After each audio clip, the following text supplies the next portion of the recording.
देश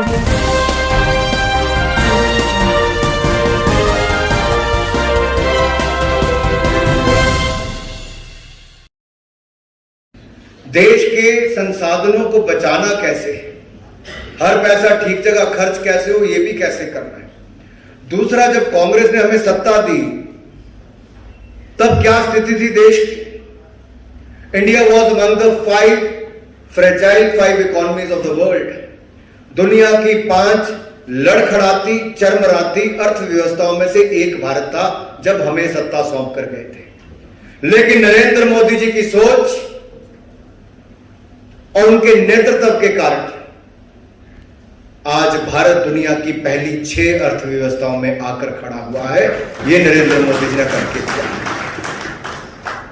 forex reserves 298 billion dollar से भारत के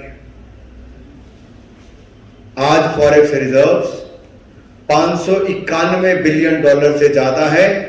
यानी कि जितना 70 साल से ज्यादा समय में कांग्रेस ने इकट्ठा करने में लगाया, मोदी जी ने 7 सालों में उससे ज्यादा फॉरेक्स रिजर्व्स हिंदुस्तान के हम रख दिए।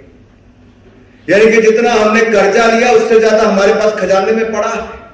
ये बहुत कम देशों के पास है, हिंदुस्तान ने किया है। ये कुछ बातें जो रोजमर्रा की चर्चा में नहीं आएंगी, कोई समाचार पत्र इसके बारे में नहीं लिखेगा, कोई आपकी उपलब्धियों को नहीं बताएगा, लेकिन इसे हमारे कार्यकर्ताओं को बार बार बताने की आवश्यकता है ताकि हम कहें। किसी ने बीच में से अच्छा सुझाव दिया कि अटल टनल के बारे में बोलिए। आप ही नहीं, आज पूरा देश बोल उठा है कि हिंदुस्तान को एशिया की या सबसे ऊंचाई पर जो टनल बनाकर दी, तो जो वर्षों से नहीं बन पाई, वो भी नरेंद्र मोदी जी की सरकार ने आकर हिमाचल को करने का काम किया। उस समय भी कटाक्ष ही कर रही थी और कुछ नहीं कर रही थी, आलोचना ही कर रही थी। और मुझे प्रसन्नता इस बात की कि हमारे पार्टी का कार्यकर्ता देश के हर कोने में जमीन पे लगे हुए थे। ये भारतीय जनता पार्टी की बहुत बड़ी उपलब्धि है, बहुत ही बड़ी उपलब्धि है। क्योंकि आज अगर दुनिया भर के देशों में कहा जाता है कि किसी देश ने जिन देशों में सबसे कम मृत्यु दर है, उन देशों में किसी देश का नाम आता है तो हमारे भारत का आता है। मेरे भाइयों का क्यों आया? क्योंकि मोदी जी ने नेतृत्व किया। मुझे आज भी याद है 24 मार्च को जब कंप्लीट लॉकडाउन लगा, तो माननीय गृह मंत्री जी को, वित्त मंत्री जी को और मुझे तीनों को वहां पर बुलाया गया प्रधानमंत्री जी के निवास पर। लगातार हमारी बैठकें 3-2 महीने तक इस पर होती रही। क्या करना चाहिए, संसाधन कम है, कितनी लंबी लड़ाई होगी किसी को पता नहीं।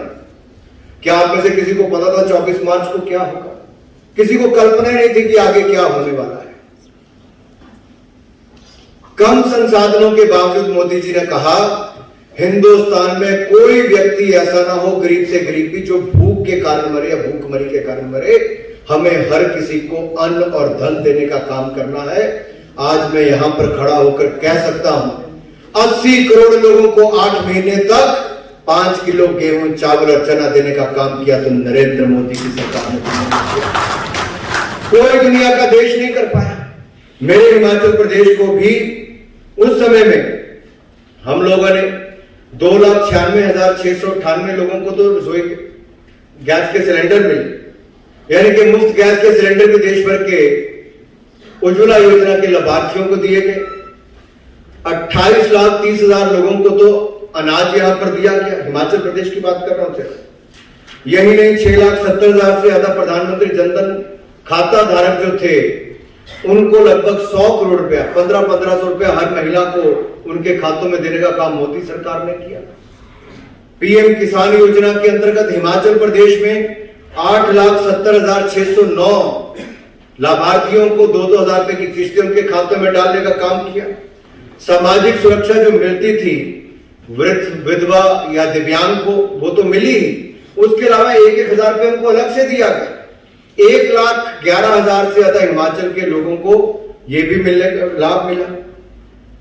इसके अलावा वेज एंड मीन्स एडवांसेस, क्योंकि जयराम जी को इसका अनुभव भी होगा कि 60% वेज एंड मीन्स एडवांसेस हमने ज्यादा दिए ताकि आपको पैसा ज्यादा मिले।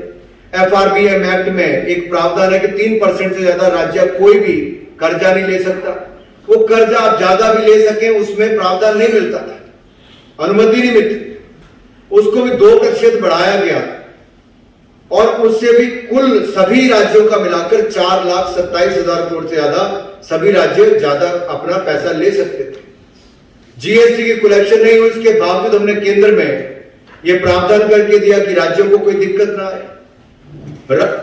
केंद्र के पास पैसा इकट्ठा नहीं हुआ, लेकिन फिर भी राज्यों को उनका शेयर समय पर मिले, रेवेन्यू डेफिसिट ग्रांट भी मिले, केंद्रीय करों का हिस्सा भी मिले।